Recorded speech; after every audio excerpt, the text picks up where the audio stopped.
Hey everyone, and thanks for tuning in. So I've been obsessed with two massive supernatural horror worlds for ages. Stephen King's It and the Duffer brothers' Stranger Things. On the surface, they are completely separate stories, right? One's about a killer clown in Maine, and the other is about a monster dimension under Hawkins, Indiana. But lately, I've been cooking up a fan theory that just clicked. What if these two terrifying universes aren't separate at all? What if they're deeply cosmically connected? It starts with Pennywise himself, or more accurately, its mysterious 27-year cycle. If you have seen or read It, you know this entity appears every 27 years to feed on the fear of children in Derry, Maine, before vanishing back into hibernation.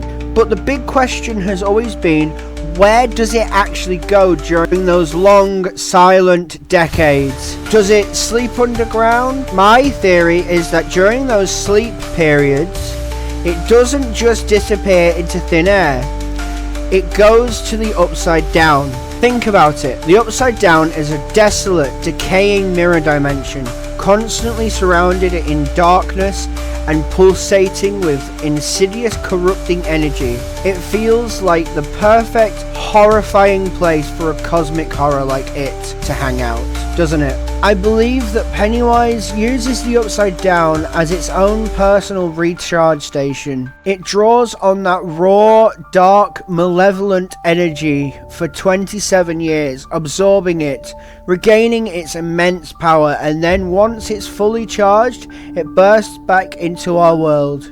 Specifically, Derry, for about a year to feed, create chaos, and sow terror. And once it's had its fill, it retreats back to the Upside Down, starting the whole cycle over again. It makes perfect sense for how such an ancient, powerful entity maintains itself. Now, here's where the theory gets wilder. If Pennywise is using the Upside Down, what if it's not just a visitor? What if it's actually a fundamental part of that dimension? I have this truly chilling thought. What if Pennywise in some form is the Thessalhydra? For those who watch Stranger Things, you'll remember the Thessalhydra is this ultimate monster in the Kids D&D campaign in Season 1. It's been strongly hinted that this creature, or something like it, could be the final big bad that the Hawkins crew will eventually face. Pennywise's true form is abstract and almost impossible for the human mind to comprehend. The Deadlights, a swirling cosmic force of terror, but perhaps when it needs a more physical presence, especially within a dimension like the Upside Down, it takes on a more tangible, monstrous form. The terrifying Thessalhydra could be just that, a physical manifestation, an avatar that Pennywise uses to operate directly within the Upside Down. It would mean the ultimate evil haunting Hawkins might actually be the very same ancient entity that plagues Derry for centuries, simply operating on a far grander, interdimensional scale. It just makes the world feel so much bigger and scarier.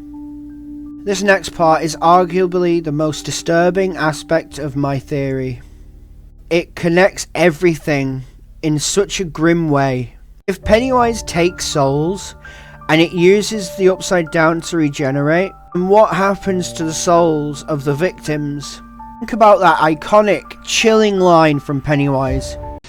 And there's cotton candy and rides and all sorts of surprises down here. And balloons, too. All colors. Do they float? Oh, yes. They float, Georgie. They float. And when you're down here with me, you float too!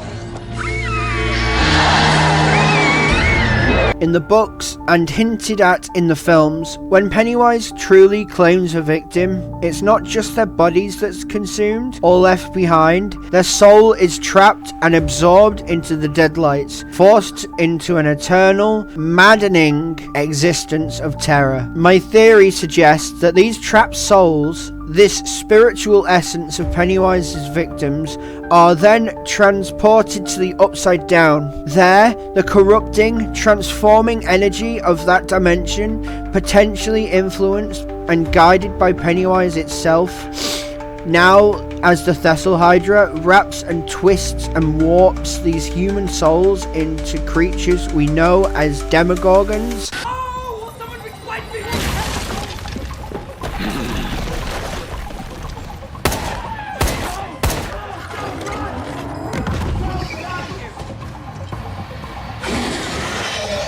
And demodogs. It gets even more specific. We believe that the souls of the adults become larger, more imposing demogorgons, perhaps their fully formed essence leading to that monstrous stature. And the souls of the children Pennywise preys on, their smaller, more vulnerable essence are twisted into an agile, terrifying demodog. It's a truly horrific thought. Every time the kids in Stranger Things fight one of those creatures, they're not just fighting a monster, they're fighting the eternal, tormented remnant of a human being, a victim of it, now serving its interdimensional will. And for me, perhaps the most visually compelling piece of evidence that ties all this together is something we see in both universes: the chilling act of floating. Think about Max in Stranger Things Season 4, when she's targeted and eventually possessed by Vecna.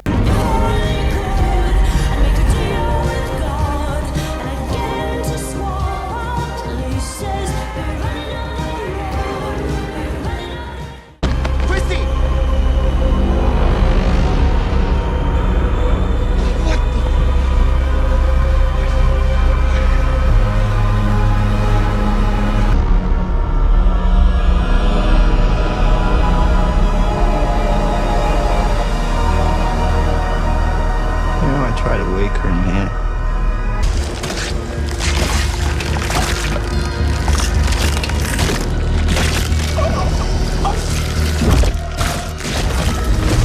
It's a powerful, unsettling visual showing Vecna's complete control, drawing her up into his domain.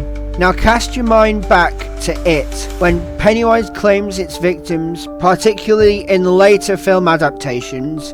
You see them floating in the air. Are those? The missing kids. Floating. You see them floating in his lair, caught in his grasp, often suspended in the air before being fully consumed by the Deadlights. It's the ultimate sign of their doom, of being completely under its power. This shared visual, victims literally floating under the thrall of a powerful, psychic, malevolent entity, is just too striking to ignore. It suggests a very similar fundamental mechanic of supernatural control or absorption between the core evils of the two worlds. If Pennywise is connected to the Upside Down, and Vecna is so clearly an agent, then this floating phenomenon could be a telltale sign of their shared origin, their shared methods, or even a direct connection to its Deadlights. So there you have it, my fan theory connecting Stranger Things It and the world of Stranger Things. It paints a picture of a single, ancient, interdimensional evil that shifts forms, regenerates, and uses the souls of its victims to populate its horrifying domain. For me, the pieces just fit too well to ignore. If you enjoyed this deep dive, please consider giving it a like and subscribing for more fan theories and explorations. Thank you so much for watching. I'll see you in the next one.